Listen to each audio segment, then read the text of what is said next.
በስመ አብ ወወልድ ወመንፈስ ቅዱስ አሐዱ አምላክ አሜን። እንደምን ዋላችሁ? እንደምን ሰነበታችሁ?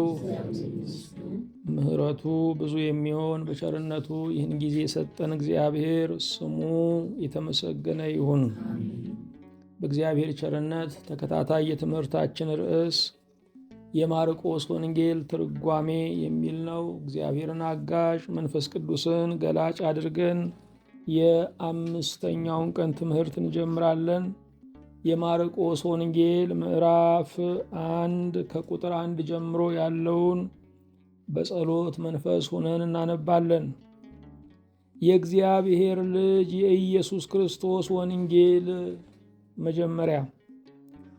እነሆ መንገድህን የሚጠርግ መልእክተኛዬን በፊትህ እልካለሁ፣ የጌታን መንገድ አዘጋጁ፣ ጥርጊያውንም አቅኑ እያለ በምድረ በዳ የሚጮህ ሰው ድምፅ ተብሎ በነቢዩ በኢሳይያስ እንደተጻፈ ዮሐንስ በምድረ በዳ እያጠመቀ የንስሐንም ጥምቀት ለኃጢአት ስርየት እየሰበከ መጣ።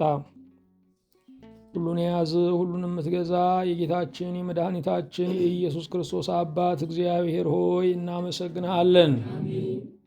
በፍቅርህ ያጠመከን፣ በመውደድህ የሳብከን፣ ባለኝታነትህ ልባችንን ያኮራህ እግዚአብሔር ከፍ ከፍ እናደርግሃለን።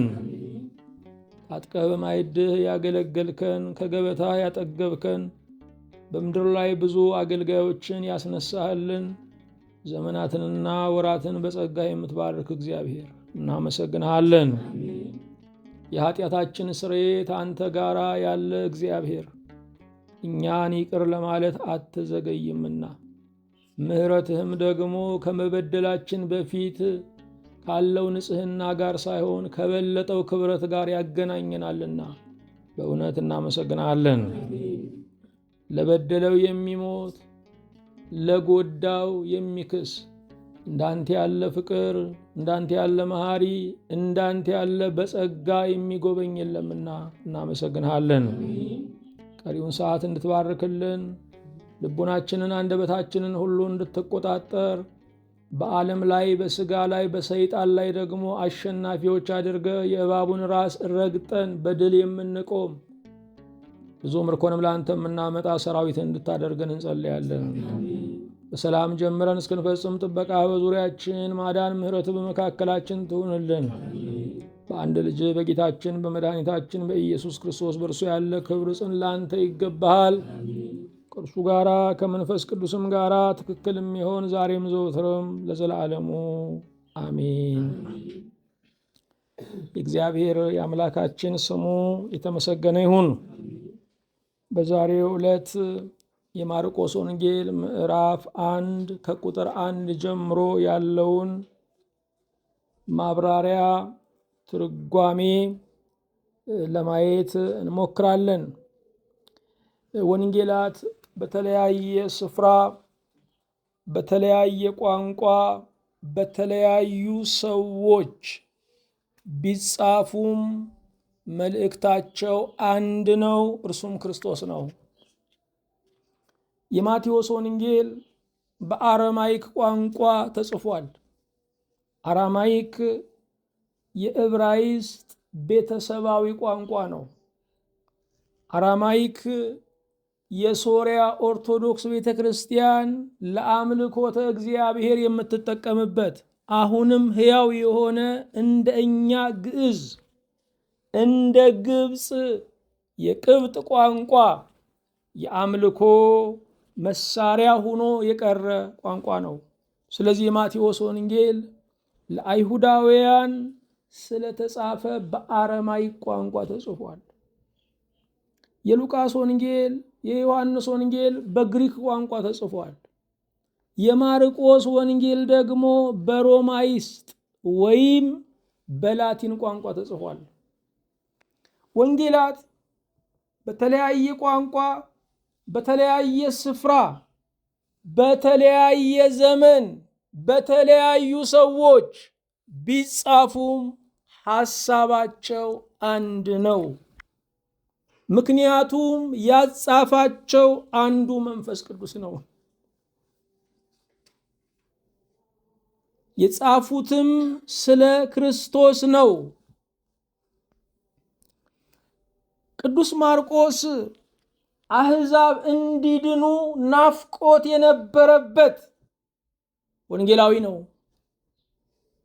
ቅዱስ ጳውሎስ የአሕዛብ ቤተ ክርስቲያናትን እንደመሰረተ ለአሕዛብም ትልቅ ሸክም እንደነበረው ቅዱስ ማርቆስ አሕዛብ በክርስቶስ ይድኑ ዘንድ ከአምልኮተ ጣዖት ወደ አምልኮተ እግዚአብሔር ይመለሱ ዘንድ ይህንን ወንጌል ጽፎላቸዋል።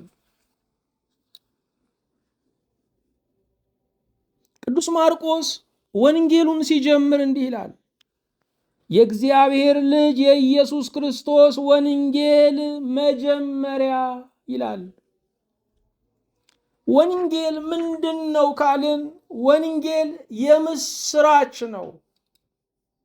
ወንጌል የድህነት ዜና ነው። 30ና 40 ዓመት የታሰሩ እስረኞች ተፈታችኋል የሚል ዜና ቢመጣላቸው ታላቅ ደስታ ያደርጋሉ፣ ታላቅ ሐሴት ይሰማቸዋል።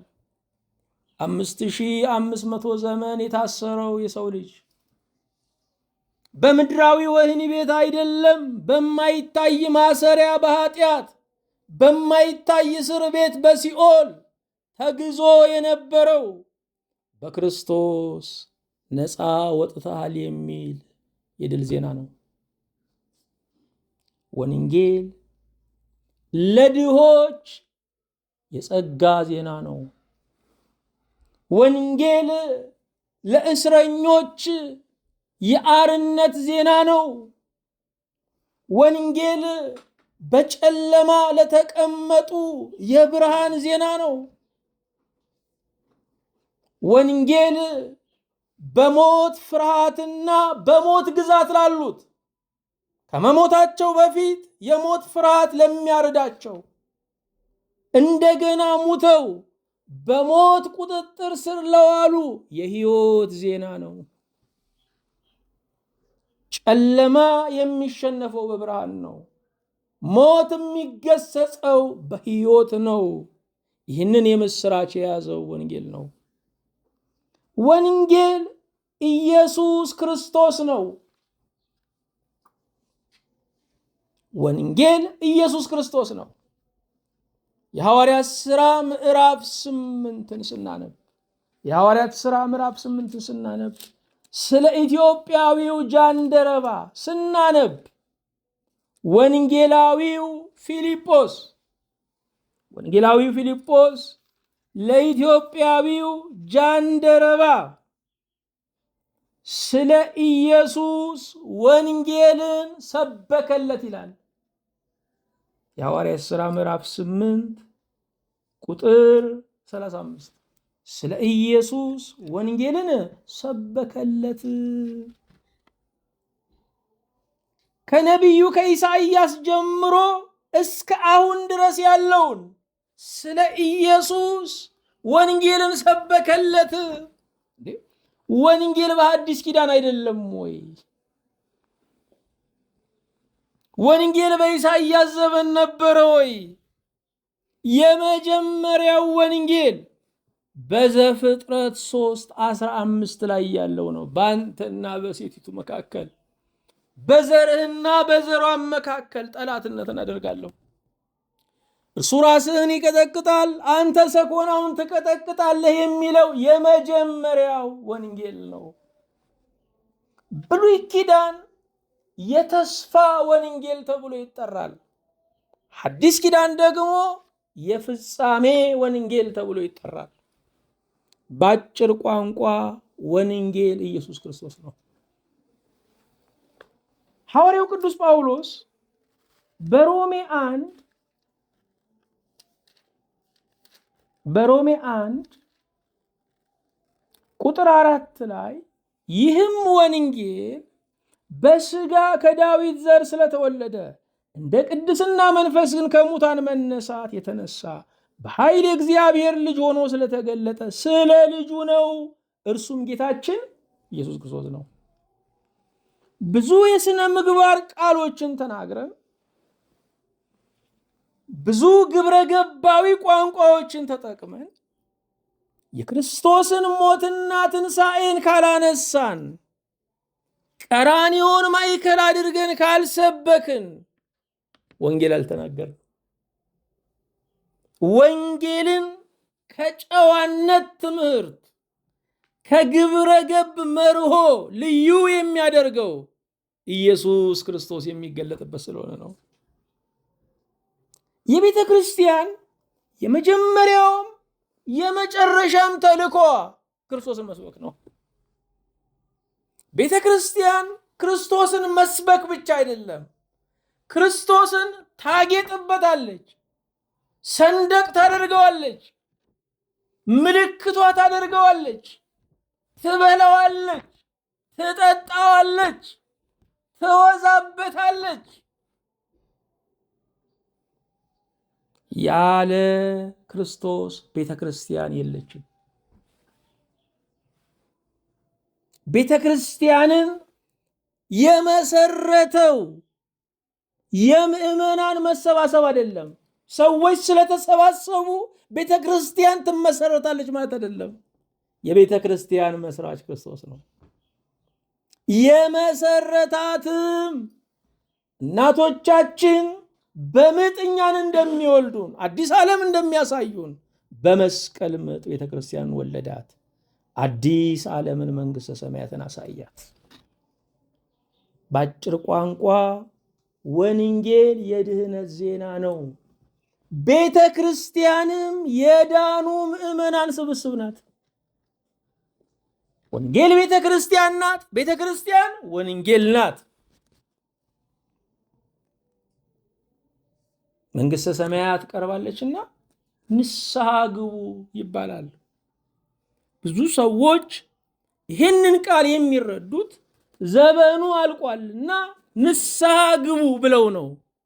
መንግሥተ ሰማያት ቀርባለችና፣ መንግሥተ ሰማያት ወንጌል ቀርባለች በልጅነት ልትሰጥ። ስለዚህ ንስሐ ግቡ። መንግሥተ ሰማይ ቤተ ክርስቲያን ቀርባለች። ስለዚህም አካለ ክርስቶስ በመሆን እንድትድኑ ንስሐ ግቡ።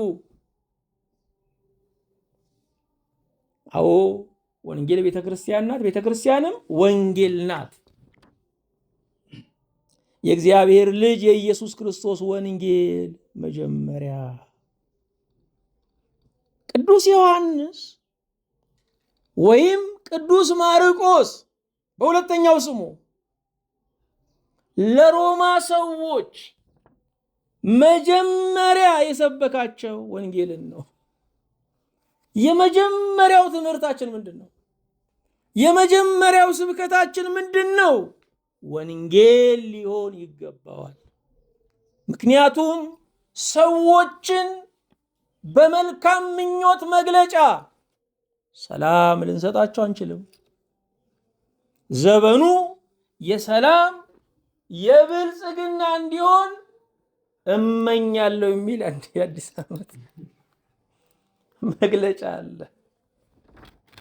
በምኞት ሰላም አይገኝም። ሰላም የሚገኘው ሰላማችን በሆነው በክርስቶስ ነው።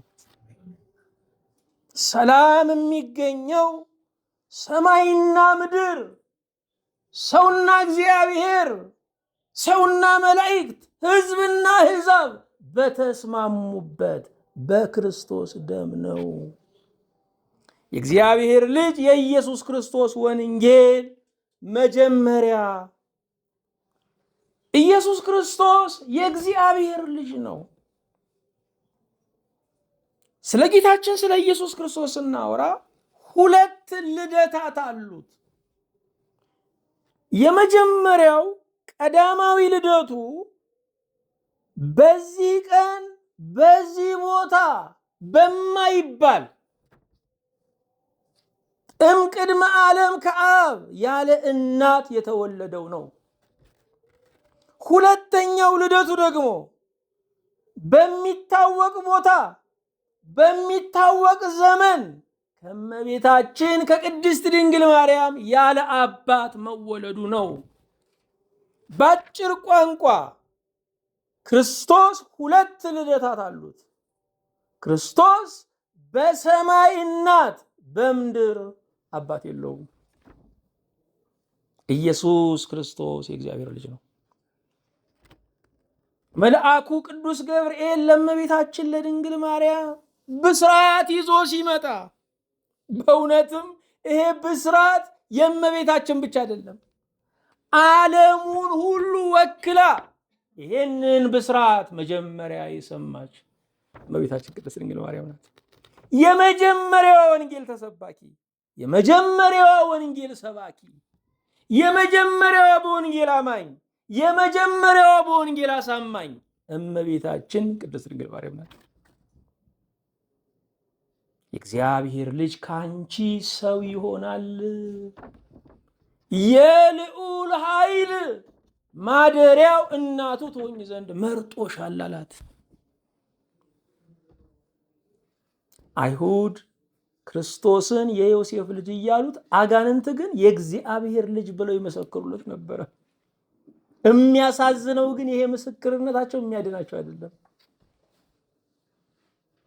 ሰዎች ከእውቀት አልፈው እርሱን የእግዚአብሔር ልጅ ነው ብለው ካላመኑት አይድኑበትም። የእግዚአብሔር ልጅ ጌታችን ኢየሱስ ክርስቶስ የእግዚአብሔር ልጅ ነው። ምን ማለታችን ነው? ኢየሱስ ክርስቶስ የእግዚአብሔር ልጅ ነው ሲባል ምን ማለት ነው? እኛ ሁላችን የእግዚአብሔር ልጆች ነን በጸጋ። እርሱ ግን የባህሪ ልጅ ነው። አብን በመልክ መስሎ በባህሪ ተካክሎ የተወለደ ነው። ከአምላክ የተገኘ አምላክ፣ ከብርሃን የተገኘ ብርሃን፣ ከእውነት የተገኘ እውነት ነው። አንድ ልጅ ከወላጆቹ ሲወለድ በመልክ ይመስላቸዋል፣ በባህሪ ይተካከላቸዋል። ምን ማለት ነው? አባትና ልጅ በሰውነት እኩል ናቸው። ኢየሱስ ክርስቶስ የእግዚአብሔር ልጅ ነው ስንል አብን በመልክ የሚመስለው በባህሪ የሚተካከለው ነው። በሰማይና በምድር አባቱ ያልቀደመው ልጅ አንድ ነው፣ እርሱም ኢየሱስ ክርስቶስ ነው። ማንኛውም ልጅ ከአባቱ በዘመን ያንሳል፣ በክብርም ያንሳል። ኢየሱስ ክርስቶስ አባቱ ያልቀደመው ልጅ ነው። አባቱን በዘመን የሚተካከል ልጅ ነው። በዳህራዊ ልደቱም ስናየው እናቱን የፈጠረ ብቸኛ ልጅ ነው። ክብር ምስጋና ለእርሱ ይሁን።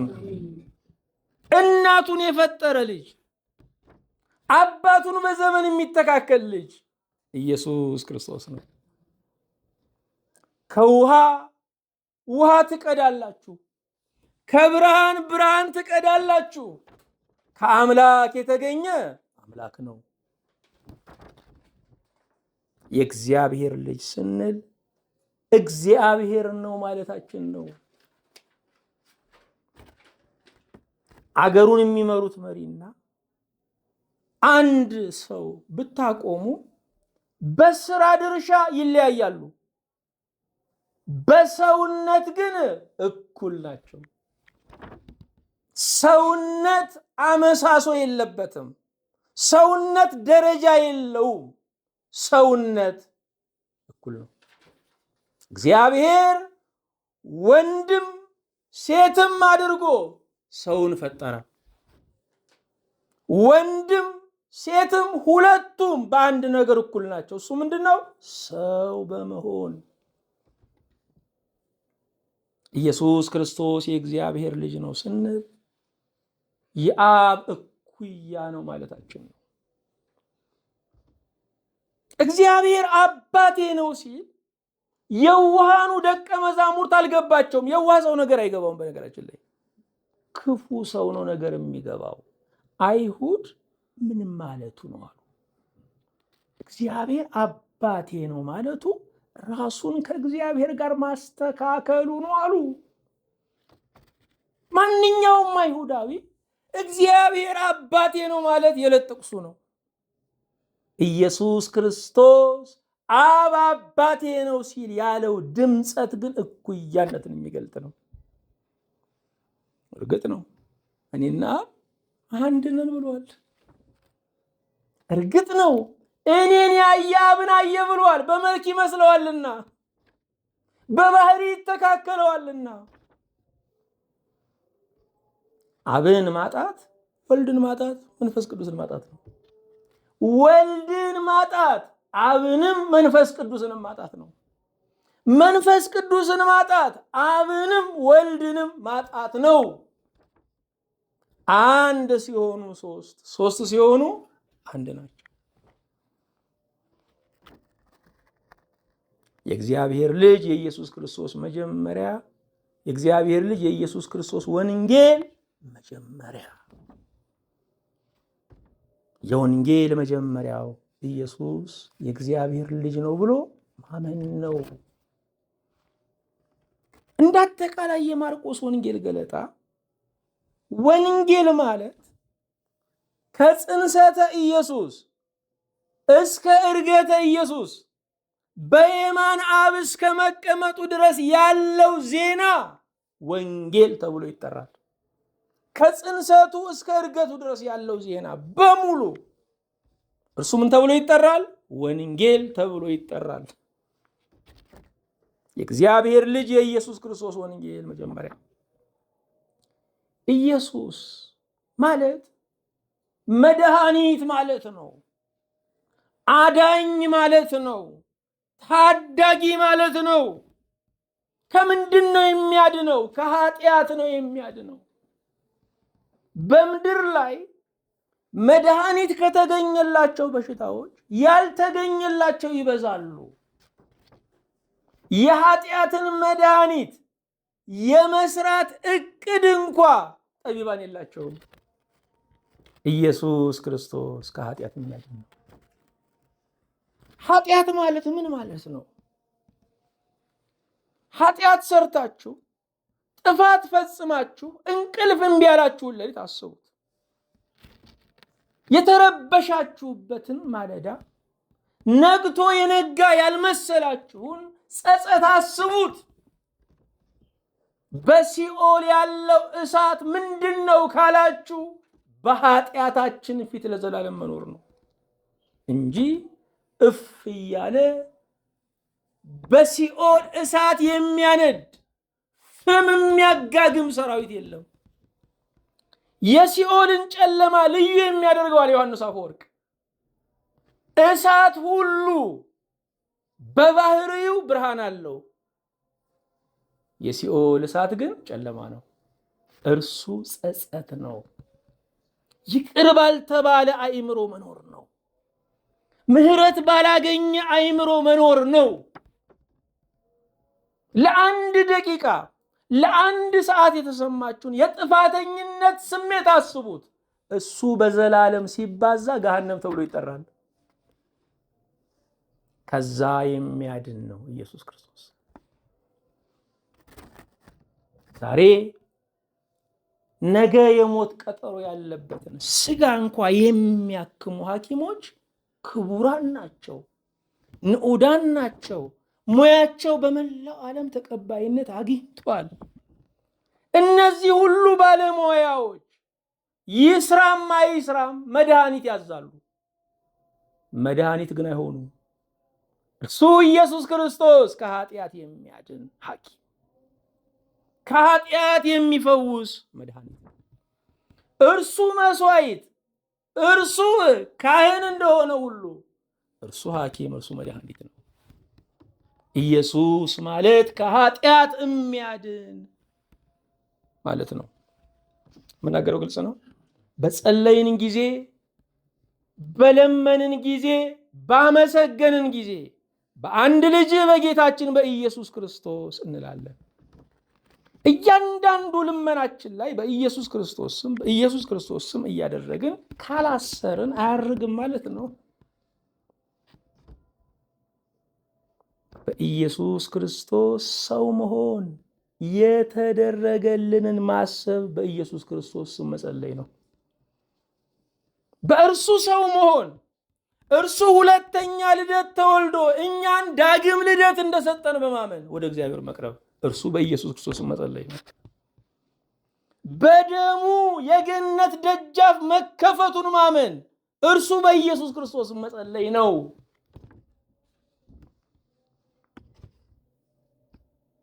እግዚአብሔርን እንደገና አባት ብዬ ለመጥራት የበቃሁት የእግዚአብሔር ልጅ የሰው ልጅ ስለሆነ ነው ብዬ ማመን በኢየሱስ ክርስቶስ መጸለይ ነው። የምናገረው ግልጽ ነው። ብዙ ሰዎች እግዚአብሔር ያድናል ሲባል መልሰው ኢየሱስ ያድናል ይላሉ። ልክ ነው። ኢየሱስ እግዚአብሔር ነው። ኢየሱስ ያድናል። ትክክል ነው። በመስቀል ላይ መዋል በለበሰው ሥጋ የወልድ የተለየ ግብሩ ነው። አብም መንፈስ ቅዱስም አልሞቱልንም። በመስቀል ላይ የሞተው በተለየ አካሉ በለበሰው ሥጋ ወልድ ኢየሱስ ክርስቶስ ነው። ማዳን ግን የሥላሴ አንድ ግብር ነው። ስለዚህ ኢየሱስ በመስቀል ላይ ቢሞትም ማዳን የእግዚአብሔር በመሆኑ አብ አዳኝ ነው፣ ወልድ አዳኝ ነው፣ መንፈስ ቅዱስ አዳኝ ነው። አንድ አዳኝ ብለን እንጠራለን። ክብር ምስጋና ለእግዚአብሔር ይሁን። ኢየሱስ ብቻ፣ እምነት ብቻ፣ ጸጋ ብቻ የሚሉ የብቻ ትምህርቶች ፍጹም ስህተት ናቸው። ኢየሱስ ብቻ ብሎ የሚያምን ካለ ይህ ሰው የሐዋርያት ቤተክርስቲያን ብለው ራሳቸውን የሚጠሩ የሰባሪዮሳውያን ተከታይ ነው። የአንድ ገጽ አማኝ ነው። አብ፣ ወልድ፣ መንፈስ ቅዱስ አንድ አምላክ። የክርስትናው ምስጢር ይሄ ነው። ስለዚህ በክርስትናችን ወልድ ቢሞትም የዳነው በሥላሴ ነው። መዳናችንን ሥላሴያዊ ማድረግ አለብን። ለዚህ ነው መልእክታት ሁሉ ሲጻፉ ከእግዚአብሔር ከአባታችን ከጌታም ከኢየሱስ ክርስቶስ ጸጋና ሰላም ለእናንተ ይሁን። መንፈስ ቅዱስ ምነው ቀረ እንዳትሉ የሚያጽፈው እሱ ስለሆነ ነው። መዳን ሥላሴያዊ ነው። ዮሐንስ 3:16 በእርሱ የሚያምን ሁሉ የዘላለም ሕይወት እንዲኖረው እንጂ እንዳይጠፋ እግዚአብሔር አንድያ ልጁን እስኪሰጥ ድረስ ዓለሙን እንዲሁ ወዷል። የሞተው ወልድ የወደደው አብ፣ ሥላሴ በፍቅር አንድ ናቸው። መዳናችንን ሥላሴያዊ ማድረግ አለብን። ለዚህ ነው በአንድ ልጅ በኢየሱስ ክርስቶስ ነው ወካዕበን አስተወቁ አብ ለእግዚእነ መድኃኒነ ኢየሱስ ክርስቶስ።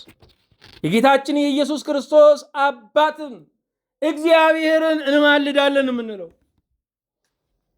ኢየሱስ ማለት መድኃኒት ማለት ነው። ይህንን ስም የሚመስል መጠሪያ በብሉይ ኪዳን እነ ኢያሱ አግኝተው ነበረ። ኢያሱ ማለትም መድኃኒት ታዳጊ ማለት ነው። ኢያሱ ምንም ቢታደግ በእግዚአብሔር ስም ነው። ኢየሱስ የታደገን በራሱ ኃይል ስልጣን ነው። ኢያሱ እስራኤልን ያወረሰው ምድራዊቷን ከነዓን ነው። የኛ ኢያሱ ኢየሱስ ክርስቶስ ያወረሰን ርስተ መንግሥተ ሰማያት ነው። ኢየሱስ የሚለው ስም መለኮትና ትስብእት የተዋሃዱበት ስም ነው። ይሄ ስም ስጋውን ነው የሚመለከተው፣ መለኮቱን አይባልም። የተዋህዶ ስም ነው። ይሄ ስም በምድር ላይ ያልተሰየመ ከዘላለም ዘመን በፊት በሥላሴ መንግስት የተሰየመ በመልአኩ በቅዱስ ገብርኤል ለእመቤታችን ለድንግል ማርያም የተገለጠ ስም ነው። ከዘላለም ዘመን በፊት ስም የተሰየመለት መድህን ኢየሱስ ብቻ ነው። ክብር ምስጋና ለእርሱ ይሁን። ለዚህ ስም እጅ መንሳት፣ ለዚህ ስም መንበርከክ፣ ለዚህ ስም መራድ መንቀጥቀጥ፣ ለዚህ ስም ቅዳሴ፣ አኮቴት፣ ውዳሴ በእውነት ይገባል።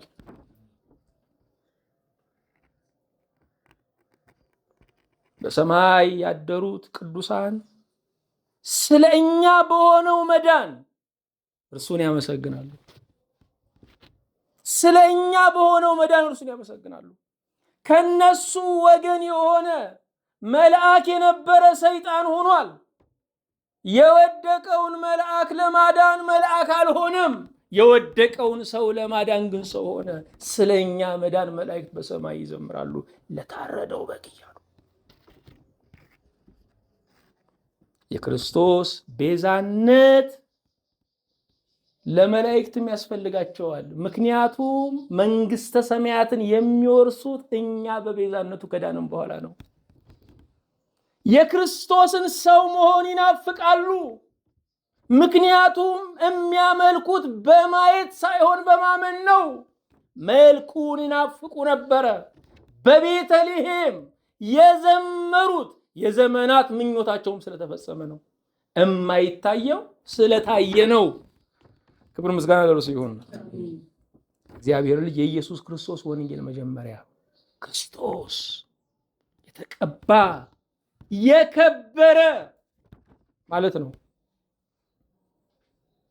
ነቢይ፣ ካህን፣ ንጉሥ ተብሎ የሚጠራ በነቢይነቱ የሚያረጋጋ የሚያጽናና፣ በካህንነቱ ንስሐን የሚቀበል ይቅር የሚል፣ በንጉሥነቱ በኃጢአት ላይ በፍትወት ላይ በሰይጣን ላይ ድል የሚሰጥ፣ እባብና ጊንጡን የምንረግጥበት ኃይላችን ንጉሳችን ኢየሱስ ክርስቶስ ክርስቶስ ነፃ አውጪ ክርስቶስ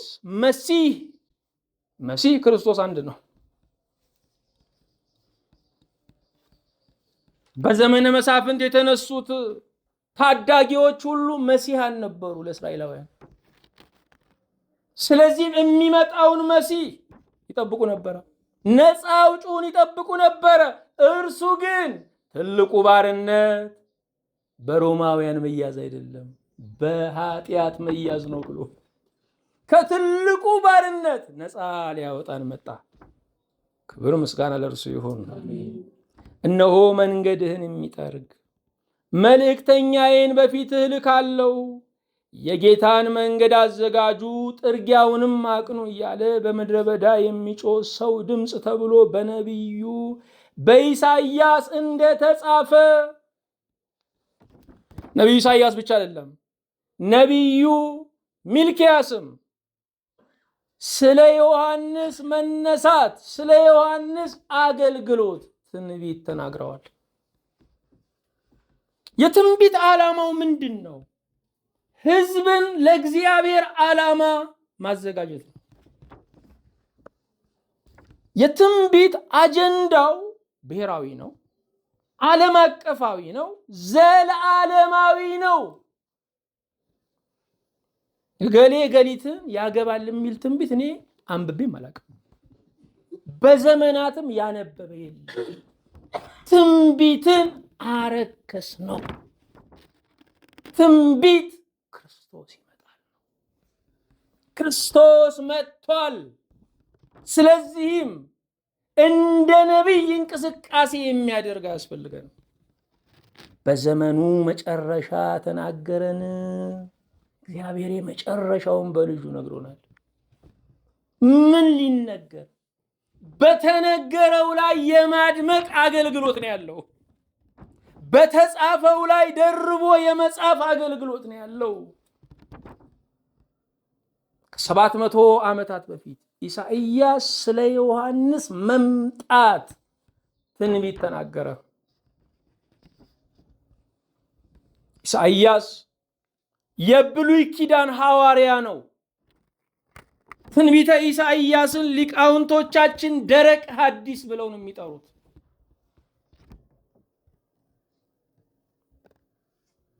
በብሉይ ኪዳን የነበረ ሐዋርያ። እነ ዮሐንስ መስቀሉ ስር ተገኝተው ያልገለጡትን ሕማማተ ክርስቶስ በኢሳይያስ 53 ላይ የገለጠ ነው። ዮሐንስ አልገለጠም። ያንን የክርስቶስን ሕማሙን የቀራንዮ ውሎውን እንደ ኢሳይያስ የገለጠ የለም።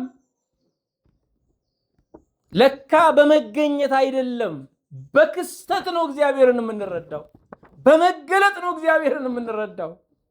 ስለዚህ ከዮሐንስ በላይ ኢሳይያስ ተናገረ።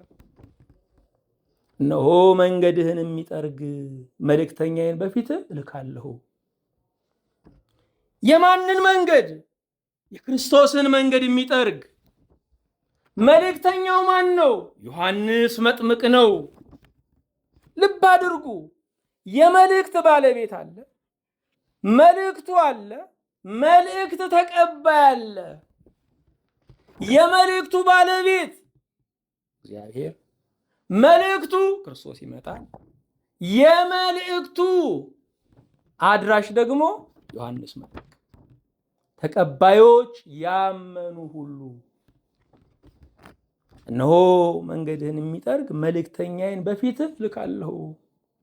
በዛ ዘመን እንደ ዛሬው መንገዶች ሁሉ በደንብ ስላልተሰሩ አንድ ንጉሥ እንቅስቃሴ ሲያደርግ ከመንፈቅ በፊት መልእክተኞች በሚያልፍበት መንገድ ይሄዳሉ። የጎበጠውን ያቀናሉ፣ ያበጠውን ይደለድላሉ፣ ሸለቆውን ይሞላሉ፣ የሸከረውን ደግሞ ያለሰልሳሉ። ለንጉሱ ሰረገላ ምቹ እንዲሆን አድርገው ያዘጋጃሉ። ዮሐንስ መጥምቅ የተፈጠረውም የኖረውም ለክርስቶስ ነው። ክርስቶስን በስጋ ልደት 6 ወር ይቀድመዋል። ክርስቶስን በአገልግሎት 6 ወር ይቀድመዋል።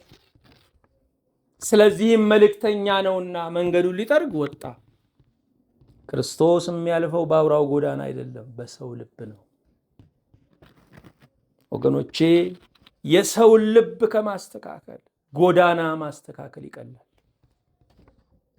ጎዳና እንዳረጋችሁት ነው። ሰው ግን ባስቀመጣችሁት ስፍራ የማይገኝ ሸርታታ ፍጡር ነው። እነሆ መንገድህን የሚጠርግ ክርስቶስ የሚያልፈው በአውራ ጎዳናው አይደለም፣ በሰው ልብ ነው። የሰው ልብ መንገድ ነው። መንገድ ማለቂያ የለው። የሰውም ሐሳብ ማለቂያ የለው። መንገድ የሚያልቀው በቃኝ ሲሉት ነው። ሐሳብም የሚያርፈው በቃኝ ሲሉት ነው። መንገድ የማያልፍበት የማይመለስበት የለም። በሐሳባችንም የማይወጣ የማይወርድ ነገር የለም። አንዳንድ ጊዜ በሐሳባችን አንዳንድ ነገሮችን እናስብና እኔ ነኝ ይሄን ያሰብኩት፣ እኔ በእርግጥ ከእግዚአብሔር ጋር ነኝ ወይ፣ እግዚአብሔርስ ከኔ ጋር ነው ወይ ብለን ራሳችንን እንጸይፈዋለን። በጎዳናው ላይ እነማን እንደሚያልፉ መንግስት እንኳን አያውቅም። ዛሬ በዚህ ጎዳና ላይ እነማን እንደሚያልፉ ማንም የሚያውቅ የለም። ጎዳና በሆነው አይምሯችሁ ምን እንደሚያልፍ ዕውቀት የላችሁም። የምትጠየቁት ባለፈው ሐሳብ አይደለም፣ ጎራ በል ባላችሁት ሐሳብ ነው። ግባ ባላችሁት ሐሳብ ነው። ስለዚህ ራሳችሁን እንዳትሸማቀቁት፣ እንዳትደነግጡ፣ ስመ እግዚአብሔርን ጠርታችሁ ወግድ በሉት። የናንተ አይደለም። አንዳንድ ሰዎች በእግዚአብሔር ላይ ክፉ ያሰቡ ይመስላቸዋል። በሃይማኖት ላይ ክፉ ያሰቡ መስሏቸው ራሳቸውን ይሰቀቃሉ። ሐሳብ መንገድ ነው፣ መንገድም ሐሳብ ነው። እነሆ መንገድህን የሚጠርግ መልእክተኛዬን በፊት እልካለሁ። መንገዱ ከፍ ያለ ነው። ስለዚህ መደለል አለበት። ተራራ ይናዳል የመንገድ ስራ ላይ። ሸለቆ ሲሆን ደግሞ ይሞላል። ጠመዝማዛ ሲሆን ደግሞ ይቀነሳል፣ ቀጥ እንዲል ይደረጋል። ሸካራ ከሆነ ደግሞ እንዲለሰልስ ይደረጋል። የሰው ልብ ተራራ ነው። ተራራ ትዕቢት ነው። ተራራ ምንድን ነው? ትዕቢት ነው፣ ኩራት ነው። ትዕቢት እኛ በእኛ የምናመነጨው ላይሆን ይችላል። በነገራችን ላይ የትዕቢት የመጀመሪያው አስተማሪ ሰይጣን ነው። ትዕቢት ባለንና በሌለን ነገር ላይ መኩራት ነው። ውጤቱ ያለንን ነገር ማሳጣት ነው። ትዕቢትን ቤተሰቦቻችን ገጸ በረከት አድርገው ሊሰጡን ይችላሉ። የኛ ደም እኮ ልዩ ነው እያሉ የሁሉም ደም ቀይ ነው። ትልቅና ትንሽ የሚያሰኝ ገንዘብ ነው። በዓለም ላይ አባቴ ትልቅ ነው ይላል የሰው ሞኝ፣ ትንሹም ትልቅ ነው እንጀራ ሲያገኝ ተብሏል። ትዕቢት ከቤተሰብ የምንወርሰው። ቤተሰባችን አንተ እኮ ልዑል ነህ፣ አንቺ እኮ ልዕልት ነሽ፣ አንተ እኮ ቆንጆ ነህ፣ አንቺን የሚያገባ ማን ነው? ቆንጆ ነሽ። ትክክለኛ የቁንጅና መለኪያ ያለው ቤተሰብ ጋር አይደለም፣ በደጁ ጋር። ቤተሰብማ እሱ ስለቀጠለ ልጁን ባየ ቁጥር በደስታ ይፍለቀለቃል። ለካ ነገም አለሁ ብሎ ወይ ነገ አሳርፋለሁ ወይ ነገ ደግሞ አውካለሁ ብሎ ደም መላሽ ብሎ ልጁን ነገም አለሁ ብሎ ነገም እበጠብጣለሁ ነገም አስጨንቃለሁ ልጁን ለእግዚአብሔር መንግስት ከሚወልድ ልጁን ለራሱ ዓላማ ለቂም ለበቀሉ ለምድራዊ ኑሮ ዋስትናው የሚወልድ ብዙ ነው። ይህ ዓለም አይገርማችሁ? የሚበላ ያላቸው አይወልዱም፣ የሌላቸው ደግሞ ይወልዳሉ። ግን እግዚአብሔር ነው፣ ጧሪ እግዚአብሔር ነው። የዛሬ ልጅ ራሱን ከቻለ የእርዳታ ያህል ነው፣ የመጦር ያህል ነው። ተራራ መደለል አለበት። ክርስቶስ በልባችሁ እንዲያልፍ ትፈልጋላችሁ? እሱ 4 ኪሎ አይነግስም፣ እሱ የሚነግሰው ልብ ላይ ነው። ነገስታት ሁሉ በመናገሻ ከተማ ይነግሳሉ፣ ሰው ልብ ግን አይነግሱም። አንዳንድ ጊዜ ቆንጅተው ስታያቸው እርግማን ነው የሚያቆነጃቸው።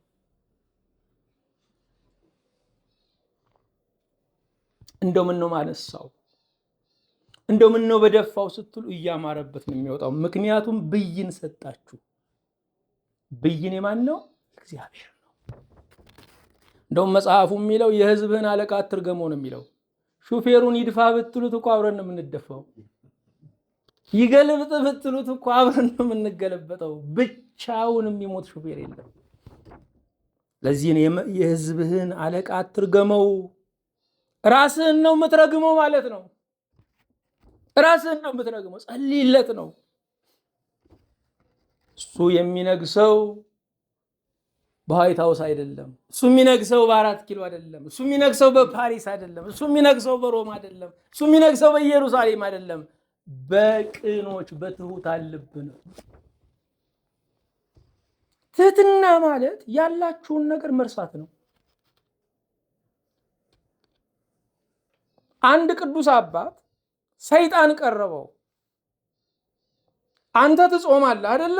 እኔ ዘመኔን በሙሉ በልቼ አላውቅም፣ ስለዚህ በዚህ በልጣለሁ። አንተ ትግሃ ሌሊት አለ አይደለ? እኔ በዘመኔ ተኝቼ አላውቅም፣ ደግሞ በዚህ በልጣለሁ። በአንድ ነገር ግን አሸነፍከኝ አለው። ሰይጣን ነው የሚለው። በትህትና አለው። በዚህ ጊዜ የአባት ወድቆ ሰገደ። ጌታ ሆይ ይቅር በለኝ አለ። ምክንያቱም በትህትናው ሲመካ ምን ሊሆን ነው? ትዕቢት ሊሆን ነው። በትህትናችን ከተመካንም እሱ ምንድን ነው? ትዕቢት ነው። እኔ እኮ ትሁት ነኝ ካላችሁ እሱም ትዕቢት ነው። በዚህ ጊዜ ሰይጣን በትህትናው እንዲታበይ ያመጣው ፈተና ስለከሸፈበት ብን ብሎ ሄደ።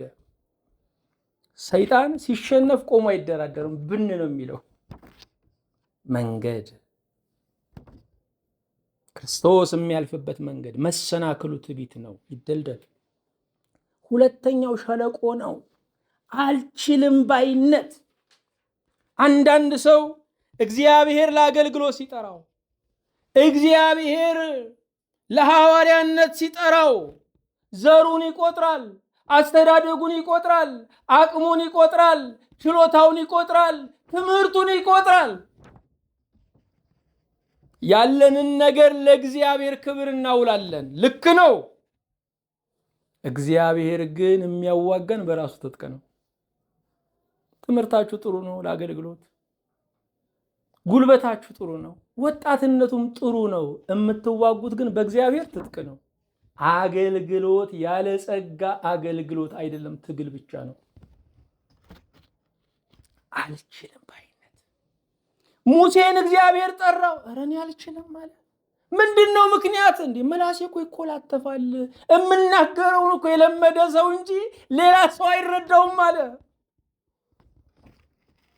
ግድ የለም እኔ እኮ አፈጩሉሌውን አሮንን መምረጥ ይችል ነበረ። ጉዳይ ከልብ ጋር ነው። እሺ እሱን አምባሳደር አድርጌልሃለሁ፣ እሱን ትርጁማን አድርጌልሃለሁ፣ ተርጓሚ አድርጌልሃለሁ። እኔ ግን የወደድኩት አንተን ነው። እግዚአብሔር እጁን ወደኛ ሲጠቁም ወደ ሌላ አታዙሩ። ለእግዚአብሔር ተመረጡለት እንጂ አትምረጡለት። እንደ ኢሳይያስ እኔን ላከኝ በሉ። አሟልተህ ካነበብከኝ ባለሙያ ነህና ጠግነህ ከተጠቀምክብኝ እኔን ላከኝ በሉት።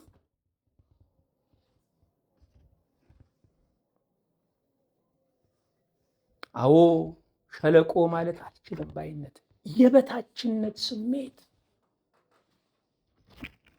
ምድር በሶስት ነገር ትጨነቃለች የሚል ነበር አይደል? የመጽሐፍ ምሳሌ ላይ ያለ ቃል ነው። አንደኛ ባሪያ በነገሰ ጊዜ ይላል።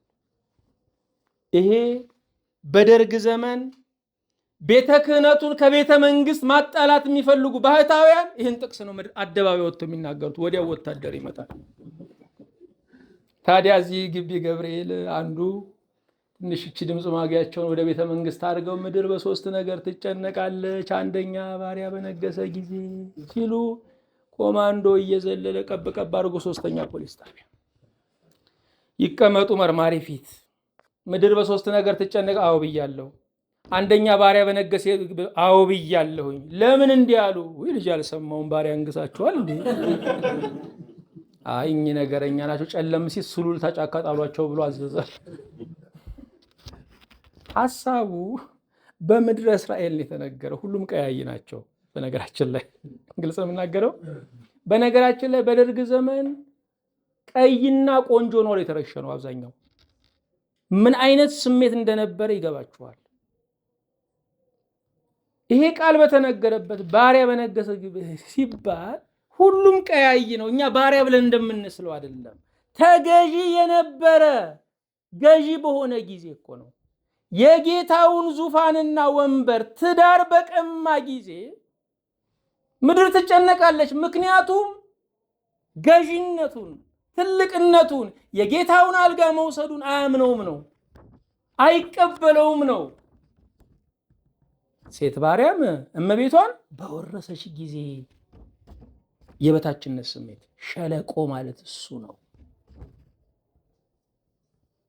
ከልጅነታችን ጀምሮ ሰዎች የሚያጣጥሉ ንግግራችንን ሁሉ የሚያጸይፉብን፣ አንተ እኮ አትችይም፣ አንቺ እኮ ብትናገሪ ብትሰሪ አያምርልሽም የሚለውን ሰርዙት።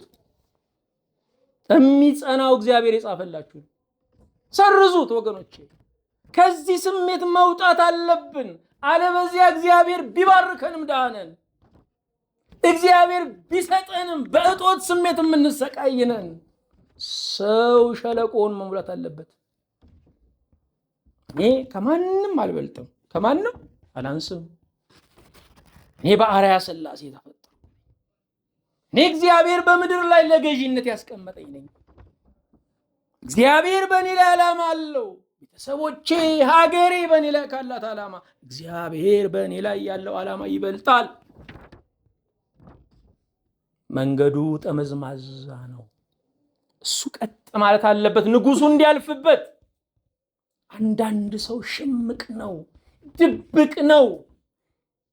ልቡ የመንፈቅ መንገድ ያህል ነው፣ ሩቅ ነው። በቀረባችሁት ቁጥር ሩቅ ነው። ወገኖቼ፣ ሰው በገራምነት ሲቀርባችሁ በብልጠት መቅረብ የለባችሁ። በፍቅር ሲቀርባችሁ በጥላቻ መቅረብ የለባችሁ። በቸርነት ሲቀርባችሁ በስስት መቅረብ የለባችሁ። ይሄ እግዚአብሔርን መካድ ነው።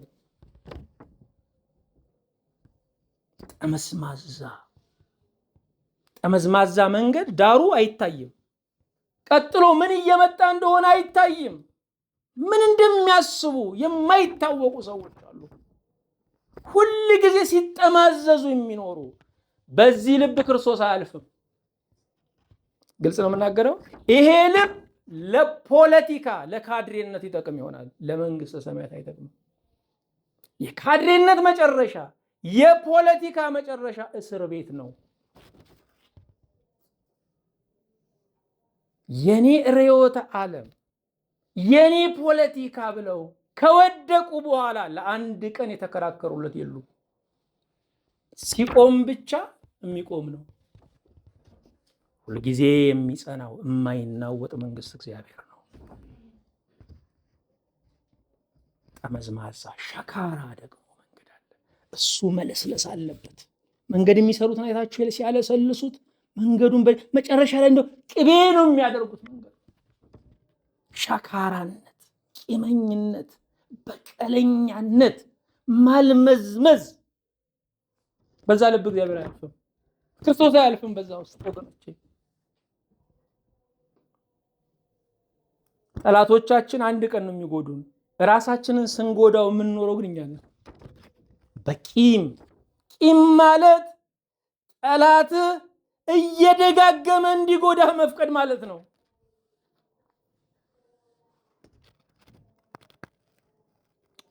እግዚአብሔር ካልጣላችሁ የሰው መግፋት አይድነቃችሁ። እንደውም ወገኖቼ መገፋታችሁ በረከታችሁ ነው። በዚህ ቃል ልፈጽመው፣ መገፋታችን በረከታችን ነው። ጠላቶቻችን ወዳጆቻችን ያልሰጡንን የሰጡን ናቸው። ልንባረካቸው ይገባል። በጠላቶቼ ፊት ለፊት ራሴን በዘይት ቀባህ ነው የሚለው። እኛ ጠላትን እንዲጠፋን የምንፈልገው፣ ስለ ዘይትም ሐሳብ የለን። እግዚአብሔር ግን ተዋቸው፣ ተመልካች ጋብዣቸው አለው። በቃ እዚያ ካምቦሎጂ ውስጥ እንዳሉ ተመልካቾች ናቸው። እዚህ ስታዲየም ካታንጋ ምን የሚባል አለ ቢጨፍሩ፣ ልክ እንደዛ ጋብዣለሁ። መሀል ላይ አንተ ስትቀበል ያሉ፣ ዋንጫውን ስትቀበል ያሉ፣ ስትሸለም ያሉ። ሰውየው ባለጠጋ ነው፣ በጣም ደግ ነው። ጠላት ብዙ ነው። ወደ አንድ መነኩሴ ሄደ። የኔ አባት እባክዎ ይመርቁኝ፣ ምን እንደሰራው አላውቅም፣ ጠላት ሳመርት ነው የምኖረው አለ። እሳቸውም እግዚአብሔር ይባርክ፣ እግዚአብሔር ይጠብቅ፣ ምቀኛ ያሳጣ አሉት። አባቴ የመጣሁት እኮ ምቀኛ እንዲጠፋልኝ ነው። እንዴት እንዲመርቅ? በል ስማ፣ ሁል ጊዜ የሚያድጉ አጠገባቸው ምላጭ ነው ያለው። ጥፍርህ ምላጭ አለው፣ ይቆረጣል፣ ያድጋል። ፀጉርህ ምላጭ አለው፣ ይቆረጣል፣ ያድጋል። ምላጭ የማይደርስበት ቅንድብና ሽፋሽፍት ግን አያድግም። ምቀኛ የሌለው አያድግም። ጠላት የሌለው አያድግም። ስለ ምቀኞቻችሁ እግዚአብሔር ይመስገን። በነሱ ቤት ሰራችሁ፣ በነሱ ቆማችሁ ሄዳችሁ፣ በነሱ ራሳችሁን አልጣላችሁም፣ በነሱ ተማራችሁ። እግዚአብሔር በወዳጅ ብቻ አይደለም በጠላትም ይባርካል። ሁሉ ስለተፈጠረ ለሱ አሽከር ሆኖ ይሰራል። መንግስቱ ይባረክ። አምላካችን ሆይ እናመሰግንሃለን። ስለ ጊዜው ስለ ሰዓቱ በሰማይም በምድርም ክብር ምስጋና ለአንተ ይሁን። ይህን ጊዜ ስላዘዝክልን እናመሰግንሃለን። ጌታ ሆይ የተከፋንበት ያዘንበት ተገፋው ተረሳው ሁሉ ጣለኝ ያልንበት ለካ አንተ የምትሰራበት ጎዳናው መንገዱ ነበረ። መንፈሳዊ ጥበብ ይጎለናል። እባክህ ጌታ ሆይ በማመስገኛው ነገር እያማረርን በዝማሬው ነገር እየተመረርን ነውና መንፈሳዊ ጥበብን ስጠን። ወንጌልህን ቃልህን የምንረዳበትን ጸጋ ጥበብ አብዛለን። በጌታችን በመድኃኒታችን በኢየሱስ ክርስቶስ በእርሱ ያለ ክብር ጽን ለአንተ ይገባሃል። ከእርሱ ጋራ ከመንፈስ ቅዱስም ጋራ ትክክል የሚሆን ዛሬም ዘወትርም ለዘላለሙ አሜን።